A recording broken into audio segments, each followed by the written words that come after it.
Hi, everyone. Welcome to Finding an Apartment. Thank you for joining us. Can everyone hear me?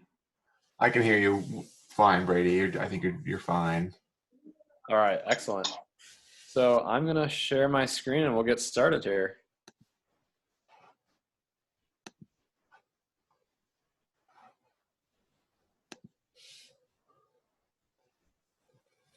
Okay, can everyone see this? Yep, looks good to me. All right, excellent.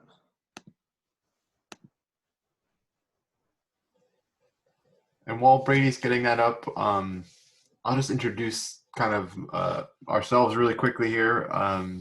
My name is Morgan. I work in the Career Development Center, and Brady works with us there as well. I also just wanted to let folks know as Brady's going through this, I'll be monitoring the chat. So if you have any questions, please use the chat function, and then I can relay those questions to Brady. And Brady, that way you don't have to worry about monitoring that. I'll kind of just chime in if there's any questions that seem pertinent to what you're talking about. Does that make Okay, sense? that sounds good. Okay, great. All right, so with that, why don't we get started then? All right, so how many of you are all looking for apartments right now or have had an apartment in the past? Just as a general question. Let's see, we got one hand raised. Excellent. Now, do you know if you're looking in a bigger city or a smaller town? And feel free to chat that in too, for anyone. Well, either way, I'm just going to cover the process of. Looks one in New York City, so big city. Okay. All right. So it's it's a little bit different when you're looking for an apartment in a bigger city, um, just because there's different factors to think about. But we'll cover that in our presentation. So I'm going to cover the process itself, and finding an apartment it's never easy. It's really stressful and it takes a lot of time and energy. But with that, just keep in mind that everyone has to go through it and um, that we're here as a support as well. So some things to keep in mind when you're looking for an apartment are um, the location. You want to make sure it's in a safe neighborhood. You want to make sure it's close to work. And then think about different things such as, is it close to a good bus stop or a train stop? How's the parking?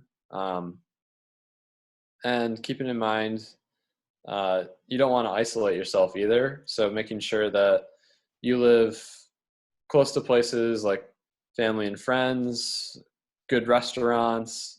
I can remember an apartment that I had that I lived around 30 minutes away from anything. And for me, that was awful because I would get home and then I would just be stuck at my apartment. And if I wanted to go anywhere, it was like a huge effort to get anything done or to meet up with people. So those are just some general guidelines that I start out with when I'm thinking about an apartment. Um, let's see. Going off of that, the location, I think, I'm just going to keep scrolling. So the other question you want to ask yourself is how to find an apartment. There are a lot of different resources out there. Some common ones that I use are Craigslist, Zillow, Roomster, apartments.com, rent.com, and realtor.com. And I recently just found that Facebook Marketplace is also a good place to look for apartments. Um, I didn't realize this, but I saw just the other day that there are a ton of apartments up there as well. Um, so with that, does anyone have any questions? I have one I think, and it might be thing someone some folks are kind of looking at, and you may get into this further, so feel free to say you're going to get to it later. But Okay. let's say you're starting to look at an apartment, on Craigslist or something like that, and how, is there a good way to kind of in your mind start making sure it's not like not too good to be true, or uh, just making sure things are legitimate? Yeah, so that is something I'm definitely going to cover a little bit more in depth, Okay. but that is something you want to keep in mind. When you're looking at apartments, you want to make sure that, like Morgan said, that some posts are too good to be true. So uh, doing your research, doing your research is, I think, one of the most important things you can do for yourself when you're looking for an apartment. The more you look at different apartments, you'll see common prices for a specific area, and then you'll start to get an idea of what looks normal versus what doesn't look normal, and then you'll see the questionable ads that are like, this looks kind of real, but I'm going to also be cautious and think this could also be a scam. um, I'm going to cover that in a little bit, but going off of that, some other ways to look for apartments are through networking. I know a lot of friends will just post a status on Facebook and they'll say, I'm looking for an apartment. Does anyone know anywhere I could live or have any leads? And a lot of times people will message them or just comment and give them a better idea of open apartments. And then yeah, there's other ways. The old school way is just walking around your area or driving. And a lot of times you'll see apartments that have signs in the yard or a sign on the window that says that it's for rent. And the other way is through newspaper classified sections. Some people still list their apartments on there, and that's still a good way of finding reliable sources. Um, so going off of that, let's see. So one thing that is pretty common when you're looking at apartments that you'll notice are landlords are looking for some common things. They want to see that you have references. Some will do a background check, and some will check your credit scores. And some also want to make sure that you have a reliable income. So um, with that in mind, a lot of landlords will ask for your social security number when you apply. Um, some landlords have applications that you fill out, and that's an option. Again, with that, you want to be careful giving out your social security number because that can lead to identity theft and can cause a lot of other issues. But usually, if a landlord has an application, um, that's just a way that they can verify that you are also a trustworthy and a reliable person as well. Um, let's see. For credit scores, that's the next topic. So landlords look for credit scores, and for me, this is always a hard hurdle to get through. How many of you know that you have a credit score or have access to a credit score? Looks like you got two that raise their hands. Two? Okay. Thumbs up. Yeah. Yeah, it's not the most convenient thing to access, but there's some agencies that are required to give you a free copy of your credit score once a year, and those are Equifax, Experian, and TransUnion. Um, and if you're not sure what your credit score is, I know some credit cards will just tell you your credit score, and I've actually used that in the past. Like I have a Discover card and it'll just tell me my credit score. And I've just printed that out on a sheet. And for some landlords, that's just enough verification. Others will probably want more, but that's if you're working with very specific landlords. Um, some common ways to build credit scores is just through paying monthly bills. So like if you have a Netflix account, paying that monthly bill every month will add to your credit score and strengthen it.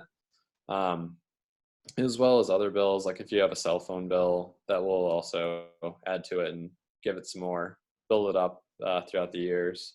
For me, I got a credit card when I was in college, and those monthly payments, I've been paying on them for 7 years now or so. So it's really started to build a solid credit history for me. Does anyone have any questions? This is just more of a comment, but one thing I've actually, so I know I have like a Discover card and I can get my credit report through that. But I found another way. I use TurboTax to file my taxes this year, and at Mm-hmm. the end it'll like tell you your credit score too. And I think I have that for like a year. I can like go back and check if I want to. So Okay. I have That's a what I question. use I also have a Discover card, and it just tells you. So I've printed that out, and sometimes that's enough for landlords. Um, I have a question. yeah. Is it true that every time you check your credit score, it actually decreases your score, or is this that? Because So I've heard of that before. Just trying to confirm. so that is actually true. I think it's more when other people look at your credit score, it has a negative impact, and that's because someone does a hard inquiry for your credit score, which ironically makes it lower. But it shouldn't lower your credit score to the point where it makes it a bad credit score. Um, but that's certainly something to keep in mind, and that's why, like, if you can avoid doing a full blown credit check, and just if you have like Discover, or like Morgan said with TurboTax, those are ways that you don't have to do a hard inquiry for your credit score and avoid having that impact on it. But that was a really good question. Thank you. Thank you. Does anyone else have any other questions? I'll just say this doesn't go away as you progress through life either. When I bought a house, I also had to supply, like, they run a hard credit score, like the mortgage company runs a hard credit score on that too. So it's just kind of one of those things, whether it's a landlord or a bank loaning you money to buy a house, like it's such a big purchase or a big commitment that it's not uncommon for them to want to make sure that you're financially able to rent or own the home that you're wanting to be in. Yeah. All right. So moving on. Some other things that landlords are looking for are references. And this is really tricky, especially if you've never had an apartment before. Um, a lot of landlords are looking for references from past landlords. So for me, I think the best way is just to be open and honest, and saying to a landlord, usually they're willing to work with you. So if you can just say, hey, this is my first apartment that I would be renting. I don't have a rental history, but I can give you personal references, and those personal references can sort of compensate. So you could use an old neighbor or a past employer, or even your professor if they're okay with that. And you can tell they're a good landlord if they're willing to work with you. I'd say it's kind of a red flag if a landlord has a really bad reaction to that. With landlords, it's kind of a relationship. You want to have a positive read on that person. But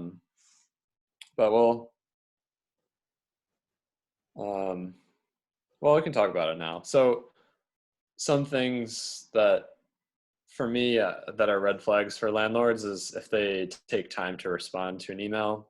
If they're not like that responsive, that could be like a red flag in the future. Say your hot water goes out and they don't respond immediately. It doesn't necessarily mean that's going to happen, but it's just something to keep in mind. some things I really appreciate about landlords, or you can tell they're a good landlord, is if they genuinely care about your apartment and who you are, um, and that they ask you how your apartment is. Um, Another thing to look out for is I've had landlords that have given me leases that are like 30 pages. And then I've had landlords that have given me leases that are like 2 to 4 pages. For me, the larger leases are sort of a red flag, just because that it just shows that they don't really, I don't know, they're looking for more things to have issues with. So those are some things that I look for when I'm working with landlords and finding an apartment. Um, does anyone have any questions about that?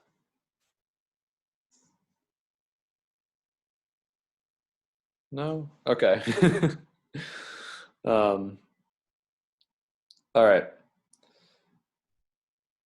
So another thing landlords are going to look for are job security. And this is really tricky, especially if you're moving to a new area where you don't have a job yet. Because landlords want to know that you'll be able to pay the rent. So some ways to get past this are to find people that are willing to room with you. And this gives landlords a way to know that there are multiple people responsible for paying the rent. And they're more likely to work with you if they know that, okay, there's 2 or 3 people on the lease. Even if you don't have a job yet, I know that your other roommates will be able to make that happen, and then that makes them more likely to work with you. Some other ways of getting past that is having, and I know not everyone has this option, but this is an option for some students, is having their parent co-sign on the lease. And basically that just has the parent be another responsible person on that lease. So if you're not able to make a payment on your rent, then your parent would also be responsible. I've had to do that a couple times in my own personal rental history, just because I wasn't making enough money at the time, but I was still able to pay rent. The landlord just wanted that as an extra security for them. But then it just depends on landlords. Like my most recent apartment, I had no issue with my landlord asking me that. So it just depends on each case. But does anyone have any questions about job security or finding like roommates? I have a quick question. Sure. So I know that you can sign a year lease, but is there a possibility to find an apartment that you can pay month by month? So a lot of times landlords will put that in the description, and a lot of times those don't even require leases. I know a lot of landlords will do a year lease up front, and then after that year they'll do month by month. But that's something that you would also just want to ask them up front, as well as what are the chances you'd be willing to do month to month payments. And some are more receptive to it than others. I think some landlords like having the year leases just because it guarantees that you'll be renting with them. But if you're not planning on living in an area for that long, that would just be something you would want to keep an open communication with. It may also depend too on like the market you're in too in some ways. Like if the landlord has had a hard time renting the apartment over a year lease because there's maybe not people interested, then maybe you would have like if it's been kind of sitting for a while and you kind of come to them, well, I could do month by month, they might be interested in that. They might not be, but it depends on the situation, like Brady said, but I don't think it hurts to ask for sure. And with that, like, I've was looking a lot this past winter at apartments, and I'm still seeing apartments that have been on the market since January. So if you've been looking that long, you can kind of take that information and use it to your advantage of saying, well, I know this apartment's been on the market since January. Maybe they'd be more willing to do a month to month, because then at least they can rent their space and make some sort of profit. But that was a good question. Does anyone else have any other questions?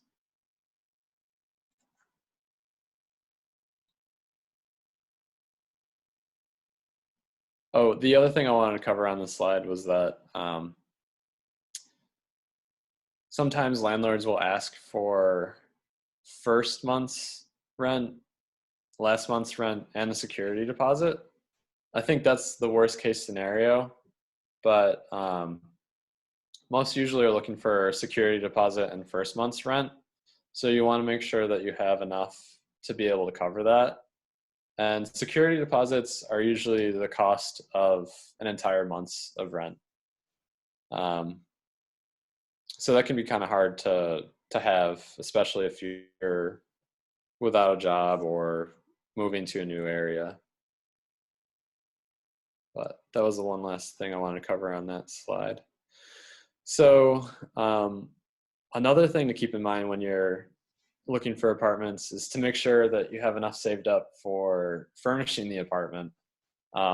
This is something I'm kind of going through right now.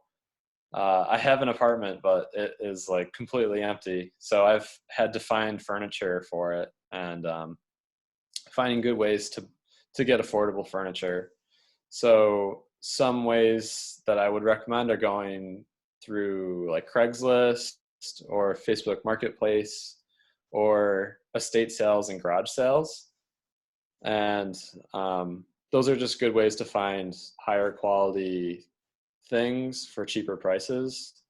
But you also want to be careful, because those aren't the most reliable places as well. But for me, it's worked out. It's just having a good eye and being conscious of the people that you're talking with. Does anyone have any questions about finding furniture?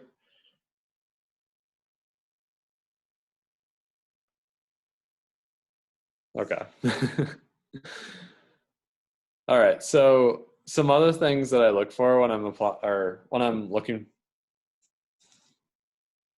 No, I just said meeting will end in 10 minutes.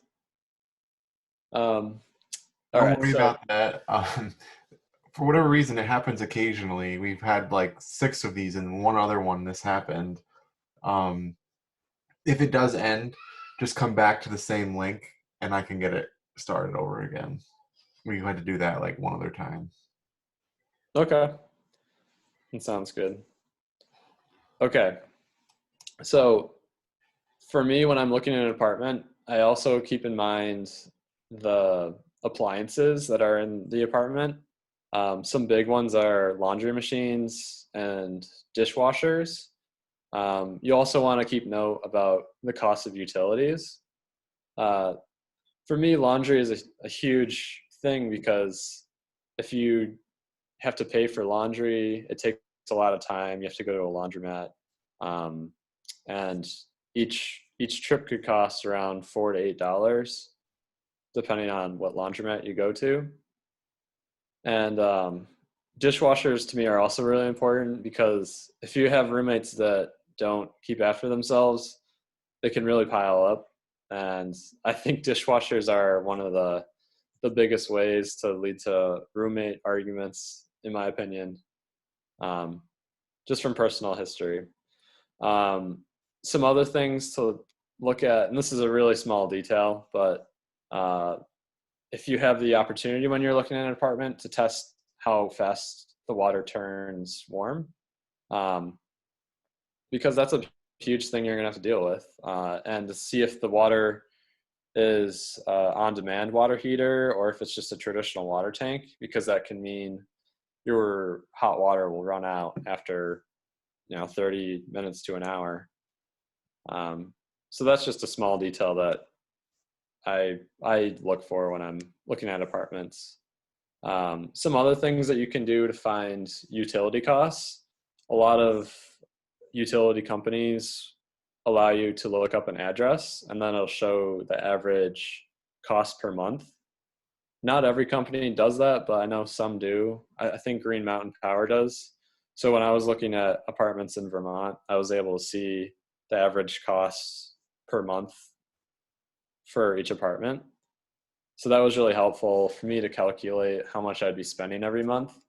I would just add that on top of rent and then consider how much it costs to heat the apartment. A lot of apartments will include heat with the cost.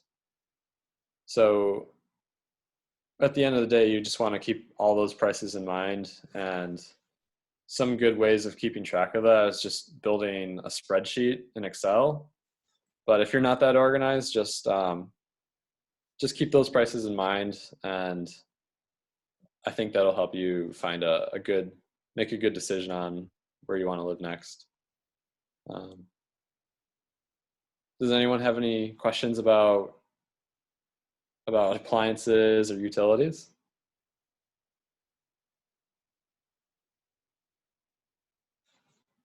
Okay. So this is the part of the presentation I was going to talk about scams. And like we I have a said, question. Sorry. oh, sure. Would you recommend that get apartment with everything, like all the utility included, or would you recommend what utility are separate from the apartments? So for me, I would recommend, I think it depends. Sometimes those are really good deals, and it really simplifies the bills that you have to pay because you're just paying one cost. So I think if you would want to look at other apartments and compare those prices. So if the apartment that includes everything is a little bit more expensive than the average apartment that you have to pay utilities on, if you look at the cost of utilities, those prices might actually be pretty similar. So that's what I would recommend, is just figuring out which would be better at the end of the day. Some apartments are more efficient than others, and some cost more to heat. So if it's in an older building, a lot of times the energy bills will cost a lot more. But if it's in a newer apartment complex, those bills might be a little bit cheaper.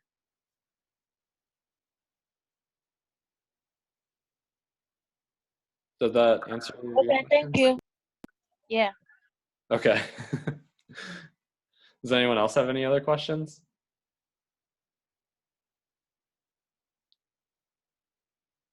Okay. So we'll move on to scams.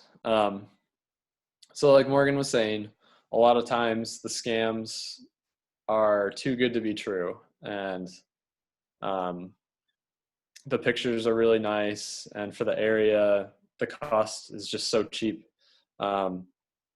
I know I had an experience where I was looking for an apartment in Ithaca, and I found this listing that was for $600 for a whole house. And if anyone's familiar with the Ithaca area, that's just an incredible deal.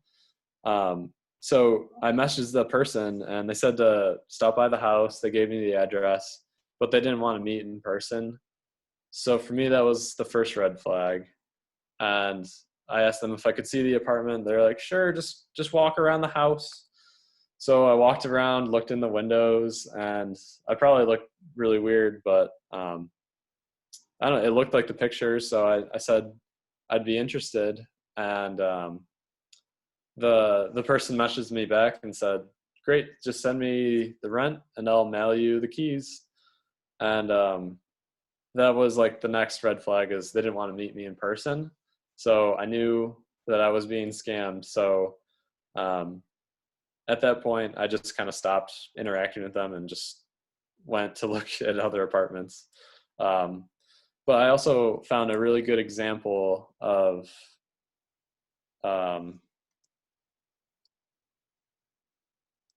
of an apartment, or a scam of an apartment.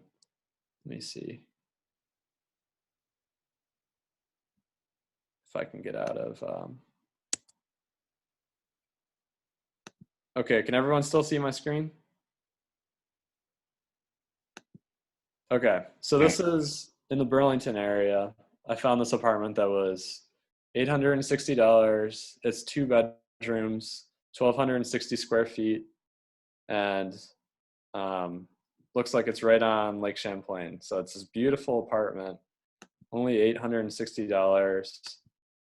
And it's just one of those too good to be true deals.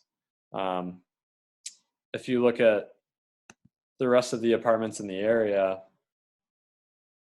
an apartment similar to that is like $2,200. So that is just a huge red flag to me that that's a scam. And those are things that you want to look out for when you're looking at apartments. I know a lot of areas are different in costs, especially New York City. How many of you are looking for apartments down in New York City right now?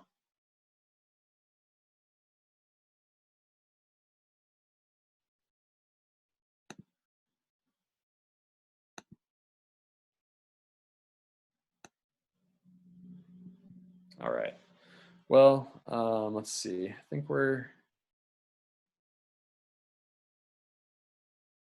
going down. All right. So some other suggestions I have when you're looking for apartments are to make sure, and this will make landlords more willing to work with you, and it kind of makes you stand out. The only thing to keep in mind is a lot of times the markets are competitive, so people will sign on to an apartment too fast. So that's the only thing I would caution you with to be careful about is make sure you do your research, make sure that you see more than one place, and at the same time be responsive and engaging with landlords. And at the end of the day, they'll be more willing to have you live there. It makes them feel more comfortable about who you are as a person. I know I was looking at an apartment this past spring, and some people viewed it right after us and they signed the lease right down in there. But I'm not sure how much research they did before that. Generally, the more apartments you look at, the more you'll know if it's the right fit for you. So that's just my general suggestion.